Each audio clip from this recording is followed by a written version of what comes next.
Sampurnama Namaskar. Today I am going to discuss about English vowels, and this video is very useful to the students of B.Ed specialization in English education. So without any delay, let's go ahead. So today I am going to discuss about English vowels. Okay, and this video is very useful, especially to the students of Foundation of Language and Linguistics of B.Ed first year. So in this, let's say, discussion, I am going to discuss about these different topics like what is vowel sound. Okay, I'll talk about phonetic definition of vowel as well as phonological definition of vowel. Similarly, number of vowel sounds in English and what are they, and types of vowel sounds. Okay, monophthongs and diphthongs, and what are monophthongs, and what are the four-term description of monophthongs. Similarly, diphthongs, what are diphthongs, what are the types of diphthongs, and what are the differences between monophthongs and diphthongs. So in this sitting, or let's say in this video, I talk about these things, but in this part, I cover only up to monophthongs, or let's say up to four-term description of monophthongs. Then in the later part, in the next video, I come with diphthongs, types of diphthongs, and differences between monophthongs and diphthongs. Okay, so let's move ahead. So what is vowel sound? And what is the phonetic and phonological definition of vowel sound then? So vowel sound can be defined both phonetically as well as phonologically. That we need to understand. And what is the phonetic definition of vowel sound? You can see on the screen. Okay, so a vowel is a speech sound. Okay, it is a kind of speech sound that produced without any significant obstruction or any kind of closure of the airflow as it passes through the mouth. So what you need to understand here is vowel sound is that type of sound in the production of which there is no any kind of obstruction in the oral cavity. Okay, that type of sound is called vowel sound, and it is the phonetic definition of vowel sound. And during the production of vowels, what happens? Vocal cords vibrate.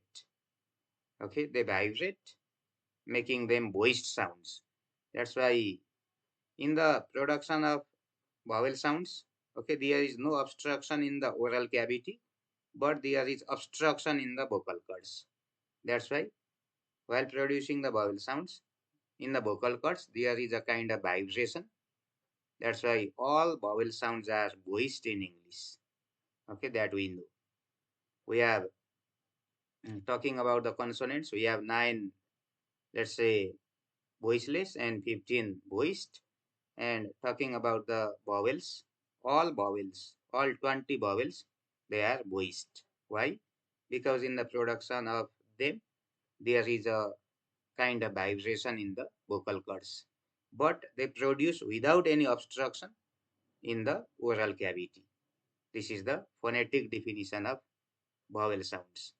And phonological definition of vowel sound is that, okay, a vowel is a phoneme, okay, it is a sound that functions as the nucleus, or that function is the peak, okay, in the syllable of a syllable, and that distinguishes the meaning of the words.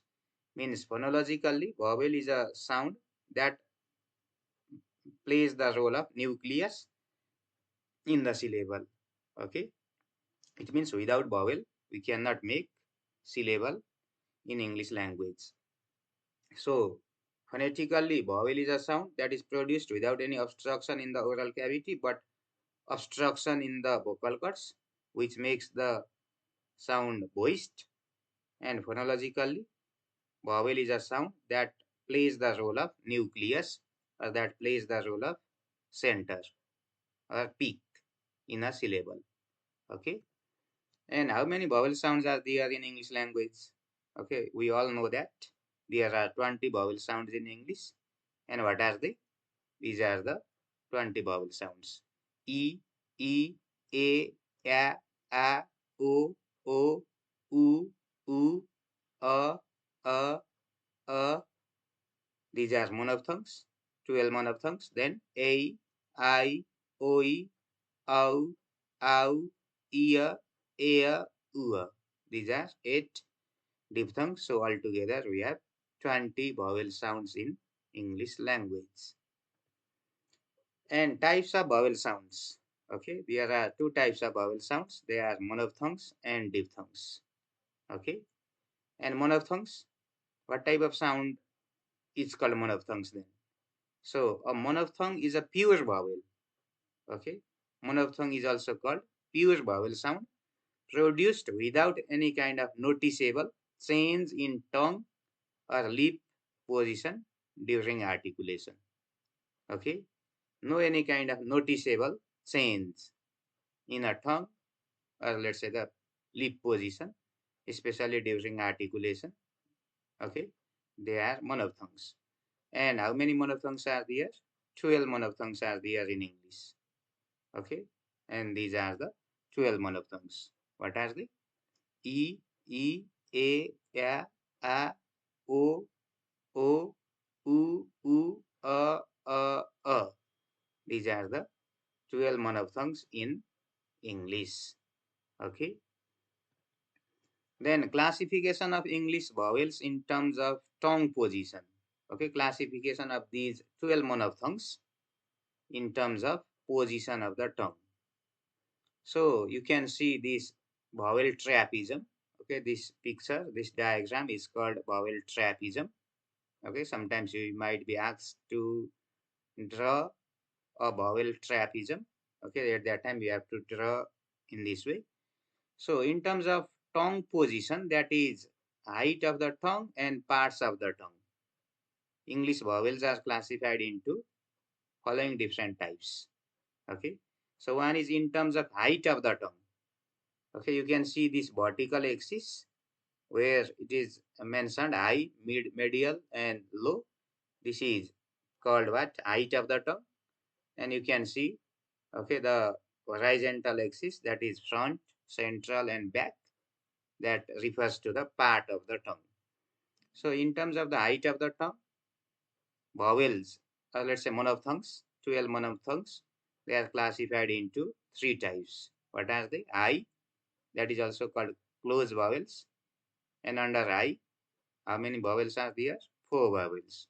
What are they? E, you can see on the okay diagram, trapezium. E, then U. These are the I vowels. And mid vowels are also four. What are they? A, and this O. These are the mid vowels. And low vowels, they are also called open vowels. How many? Four. Again four. A, O, A. These are the low vowels. So in terms of the height of the tongue, how many vowels are there? Three vowels. Three types of vowels. What are they? I, mid, and low. And I, how many? Four. Mid also four. And low also four. The diagram makes you very clear. And next one is in terms of the parts of the tongue. So parts of the tongue, look at the horizontal axis. Again, there are three types of vowels. What are they? One is front, next one is central, another one is back. So in terms of the parts of the tongue, front vowels. It means the front part of the tongue is raised toward the hard palate and the vowel sounds produced in that way are four. What are the A? These are the front vowels. And central vowels, how many?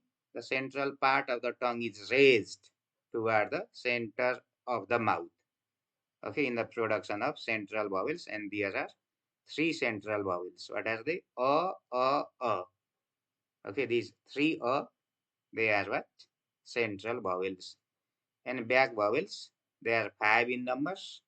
Then in the production of back vowels, what happens? The back part of the tongue is raised upward, raised toward the soft palate, that is also called velum. And what are the back vowels?